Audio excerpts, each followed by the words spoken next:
எல்லோருக்கும் வணக்கம். நவகிரகங்களுடைய விளையாட்டே மனிதனுடைய வாழ்க்கையாகும். அதுவே ஜோதிடமும் ஆகும். இந்த ஜாதகத்தில் என்ன இருக்கிறோம் என்றால், இது ஒரு ஆண் ஜாதகம். அதாவது அவருக்கு ஒரு 5 குழந்தைகள். இந்த 5 குழந்தைகள் பிறந்து நல்ல முறையில் வளர்ந்து அந்த குழந்தைகளால் அவருக்கு பிரச்சனை ஏற்பட்டு மன கஷ்டத்தை உருவாக்குகிறது. எதன் அடிப்படையில் இது மாதிரி அவருக்கு குழந்தைகள் பிறந்து அந்த குழந்தைகளால் மன கஷ்டம் ஏற்படுகிறது என்பதை பற்றி பார்ப்போம். இவர் ஒரு ஆண் ஜாதகர். 14/5/1970 பிறந்துள்ளார். இவர் 2/12 மதியானம் பிறந்துள்ளார். இவர் கடலூரில் பிறந்தால். இவர் ஒரு ஆண் ஜாதகம். இவருடைய நட்சத்திரம் மக நட்சத்திரமாகும்.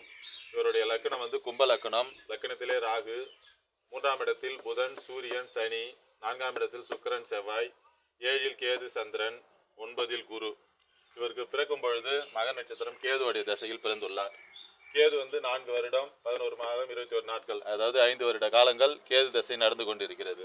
அதுக்கு பிறகு சுக்கிர தசை 20 வயது, 25 வயது வரை சுக்கிர தசை.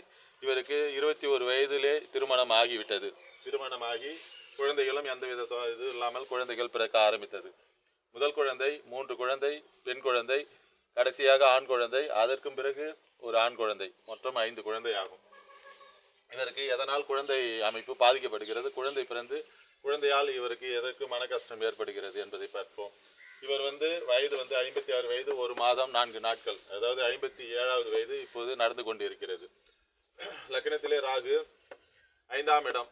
5ஆம் இடத்தை சூரியனும் சனியும் சேர்ந்து கர்ண கொடூரமாக 5ஆம் இடத்தை சனி 3ஆம் பார்வையாக பார்க்கிறது.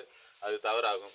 5ஆம் அதிபதியான புதன் சூரியனோடு சேர்ந்து அஸ்தங்கமாகி, சூரியனும் சனியும் பாவத்துவ அமைப்பில் இருக்கும் பொழுது சூரியனோடு சேர்ந்து அஸ்தங்கமாகி இருக்கிறது. 5ஆம் அதிபதியும் கடுமையான பாவத்துவம். 5ஆம் இடத்தை குரு பார்க்கிறார், அதனால் குழந்தை பிறக்கிறது. 5ஆம் அதிபதியவும் குரு பார்க்கிறார், அதனால் குழந்தை பிறக்கிறது. அந்த குருவை குரு முழு பலத்தோடு இருந்து பார்த்தால் இந்த புத்திரபாகிய விஷயத்தில் எந்தவித பிரச்சனைகளும் வந்திருக்காது. அந்த குருவை சூரியனும் சனியும் சேர்ந்து 7ஆம் பார்வையாக குருவை பார்க்கிறது. அப்ப குரு பலவீனமாகிறார். 5ஆம் பாவகம் பலவீனமாகிறது. 5ஆம் பாவக அதிபதி பலவீனமாகிறது. இதுபோல் 3 விஷயங்களும் பிரச்சனைகள் ஏற்படும் பொழுதுதான் குழந்தைகள் சார்ந்த விஷயத்தில் பிரச்சனைகள் ஏற்படுகிறது. முதல் குழந்தை ஆண் குழந்தை, பெண் குழந்தை.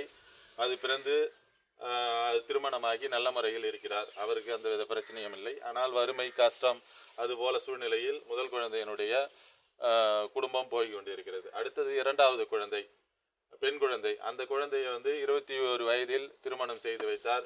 அவர் ஒரு 7 ஆண்டு காலங்கள் வாழ்ந்து அவர் இறந்து விட்டார். அந்த குழந்தை, அவருக்கு 2 ஆண் குழந்தை பிறந்துள்ளது. அந்த 2வது குழந்தை அவரும் மருந்து குடித்து இறந்து விட்டார்.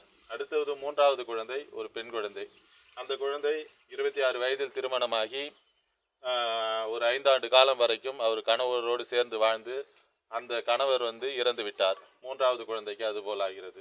4வதாக குழந்தை பிறந்து ஒரு 10 வயது, 9 to 10 வயது ஆகி இருக்கும் பொழுது அந்த ஆண் குழந்தை இறந்து விட்டது. அதற்கு பிறகு ஒரு ஆண்டு கழித்து, ஓராண்டு 1 ஆண்டு கழித்து அதுக்கு பிறகு 5வதாக ஒரு ஆண் குழந்தை பிறந்துள்ளது.